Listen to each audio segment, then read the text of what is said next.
আজকে আমরা মাত্র এক বাটি সুজি দিয়ে দেখুন কত সুন্দর নাস্তা বানিয়েছি। এই নাস্তাগুলো বানানো খুবই সহজ, খেতে কিন্তু দারুণ হয় আর খুব অল্প সময়ে এগুলো বানিয়ে পরিবেশন করতে পারবেন। আর ইচ্ছে করলে এই নাস্তাগুলোকে আপনারা সপ্তাহ জুড়ে সংরক্ষণ করে রেখেও খেতে পারবেন, কিছুই হবে না। এই যে দেখুন কতটা মুচমুচে হয়েছে উপরটা। এভাবে আপনারা বাড়িতে বানিয়ে দেখতে পারেন, আশা করছি আপনাদের খুব ভালো লাগবে। নমস্কার বন্ধুরা, আজকে আমরা মাত্র এক বাটি সুজি দিয়ে দারুণ টেস্টি একটা নাস্তা করব, যেটা খেয়ে বাচ্চা থেকে বড় সকলেই ভীষণ পছন্দ করবে। এটা বানানো খুবই সহজ, খেতে তো দুর্দান্ত হয়। তাহলে চলুন দেখে নিই আজকে রেসিপি। সবার প্রথমে গ্যাসে একটা কড়াই বসিয়েছি, এবার নিয়ে নেব জল।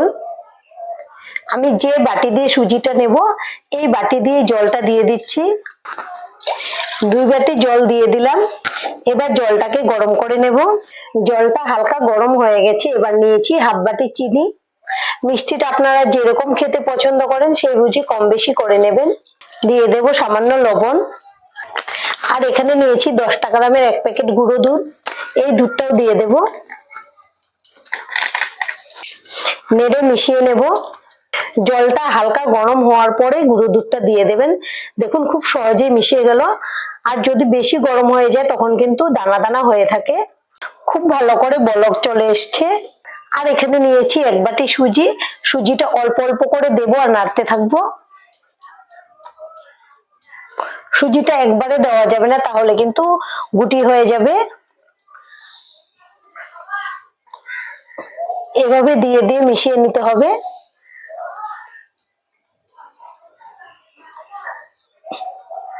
এভাবে নাড়তে নাড়তে দেখবেন জলটা কিন্তু পুরো শুকিয়ে যাবে আর সুন্দর একটা ডো হয়ে যাবে। দেখুন জলটা কিন্তু পুরো টেনে নিয়েছে। গ্যাসের ফ্লেমটা একদম লোতে করে দিয়েছি। এবার ঢেকে দেব, তাহলে সুজি খুব ভালো করে সেদ্ধ হয়ে যাবে। 5 মিনিট পর ঢাকনাটা খুলে নেব। এর মাঝে ঢাকনা খুলে একবার নেড়েও দিয়েছি। এখন দিয়ে দেব ঘি। এবার ঘিয়ের সঙ্গে খুব ভালো করে নেড়ে মিশিয়ে নেব। এই ঘিটা দেওয়ার জন্য সুন্দর একটা সেন্টও হবে, আর যখন আমরা শেপ দেব তখন কিন্তু হাতেও লাগবে না।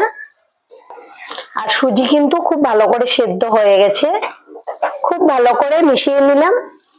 এবার গ্যাসটাকে অফ করে দেব আর এই ডোটাকে ঠান্ডা করে নেব। এখন ডোটা মোটামুটি ঠান্ডা হয়ে গেছে। খুব ভালো করে মেখে নেব। হালকা গরম থাকা অবস্থাতেই কিন্তু মেখে নিতে হবে, বেশি ঠান্ডা হয়ে গেলে ভালো হবে না। এই যে দেখুন ঘি দেওয়ার জন্য হাতে কিন্তু একটুকু লাগে না। এখন একদম সফট করে মেখে নেব। আমি হাত দিয়ে এভাবে ঠেসে ঠেসে খুব ভালো করে মেখে নিচ্ছি, যেন সুজির দানাগুলো একদম মিশে যায়। আর এটা কিন্তু আটা বা ময়দা মাখলে যেরকম হয় এরকম হয়ে যাবে মাখতে মাখতে। সুজির দানা ভাবটা একটুকু থাকবে না। আমাদের ডোটা খুব ভালো করে মাখা হয়ে গেছে। এবার ডোটাকে একটা পিঁড়িতে নিয়ে নিলাম। এটাকে 2 টুকরো করে নেব। এক সাইড রেখে দিলাম। গোল করে নিচ্ছি। এখানে নিয়েছি সামান্য ময়দা। আপনারা চাইলে আটা দিয়েও বেলে নিতে পারেন। হাত দিয়ে চ্যাপ্টা করে নেব। এবার রুটির মতো করে বেলে নেব। মাখানোতে কিন্তু একটুকু আটা বা ময়দা কিছুই দেইনি, এমনিতে খুব সুন্দর হয়ে গেছে। আমাদের একটা রুটি বেলা হয়ে গেছে। আর দেখুন আমি এরকম মোটা করে বেলে নিয়েছি। খুব বেশি পাতলা হলেও হবে না, আবার বেশি মোটা রাখলেও হবে না।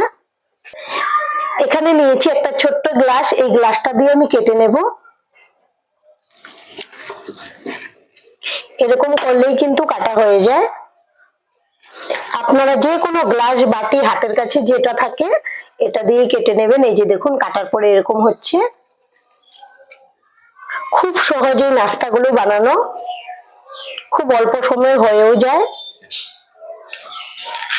আর এভাবে আমি সবগুলো রেডি করে নেব। আমাদের সবগুলো নাস্তা শেপ দেওয়া হয়ে গেছে। আর এদিকে গ্যাসে একটা কড়াই বসিয়েছি, দিয়ে দেব সানফ্লাওয়ার তেল।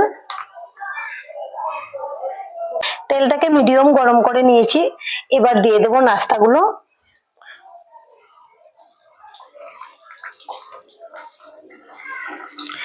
আমি 4টা করে দিয়েছি। আপনারা যদি বড় কড়াইতে বা প্যানে ভাজেন একসঙ্গে বেশি করেও ভেজে নিতে পারবেন। আমি একটু এভাবে তেলটা নেড়ে দিচ্ছি।